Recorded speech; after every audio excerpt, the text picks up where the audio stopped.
बिहार विधानसभा चुनाव में लोक जनशक्ति पार्टी के राष्ट्रीय अध्यक्ष चिराग पासवान हॉट टॉपिक और चर्चित जननेता बने हुए हैं। एनडीए में सीट शेयरिंग को लेकर उन्होंने कई बार अपने स्वर मुखर रूप से सीएम नीतीश कुमार के खिलाफ उग्र किए हैं। बीजेपी ने काफी मनोबल की, लेकिन वो नहीं माने और चिराग पासवान एनडीए में रहते रहते बीजेपी और जेडीयू के खिलाफ बिहार में इलेक्शन लड़ रही हैं।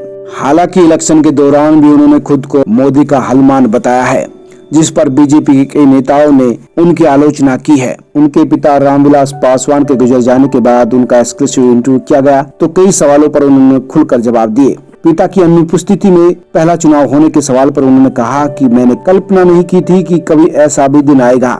उनकी तमाम यादें मेरे दिल में हैं, दिमाग में हैं, कौनती रहती है, लेकिन पापा एक बड़ी विरासत छोड़कर गए हैं। उन्होंने जो पार्टी बनाई थी, जिस विजन के साथ वो चले थे, उनकी अंतिम इच्छाओं के अनुसार मैं काम कर रहा हूं। जब उनसे पूछा गया कि अमित शाह ने आरोप लगाया कि उनको पर्याप्त सीटें दी गई थी, लेकिन उसके बाद भी चिराग नहीं माने, तो फिर बात कहां पर गड़बड़ हुई। इस पर चिराग पासवान ने कहा कि अमित शाह ने जितनी बातें कही है वो ठीक है।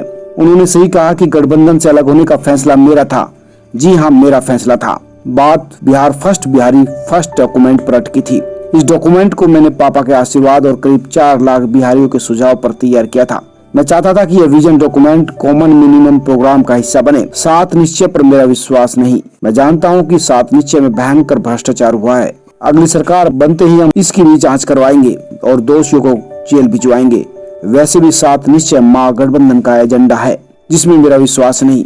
बस यहीं से बात बिगड़ी थी। कॉमन मिनिमम प्रोग्राम पर बात हुई ही नहीं और मुख्यमंत्री ने 7 निश्चय पार्ट 2 की घोषणा कर दी और इसके बाद तो गठबंधन में बने रहने का कोई कारण ही नहीं बचा था। जब उनसे पूछा गया कि आपने मोदी का हनुमान कहा था, जिस पर काफी बवाल मचा, बीजेपी इसका अपोज कर रही है। चिराग ने कहा कि मैं तो कह ही रहा हूं कि 10 नवंबर के बाद बीजेपी और एलजेपी की सरकार बनेगी। इसमें कहीं भी कंफ्यूजन नहीं है। बीजेपी के कई नेता गिरिराज सिंह और सुशील मोदी मुझ पर हमला कर रहे हैं। मुझे उम्मीद थी कि इस समय वो मुझे सपोर्ट करेंगे, लेकिन कोई बात नहीं। उनके प्रति मेरे मन में कुछ भी नहीं है।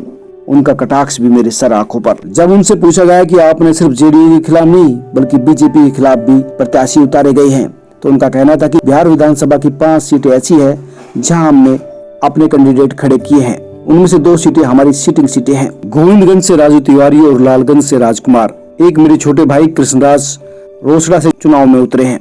भागलपुर से राजेश वर्मा लंबे समय तक डिप्टी मेयर रहे हैं और वहां से वो लगातार तैयारी कर रहे थे।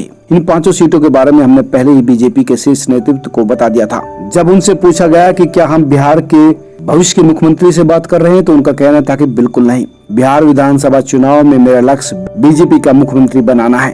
यानी चिराग के दांव ने बिहार इलेक्शन को काफी इंटरेस्टिंग बना दिया है। अब देखना होगा कि चिराग पासवान का ये दांव चिराग के लिए सीधा पड़ता है या फिर उल्टा।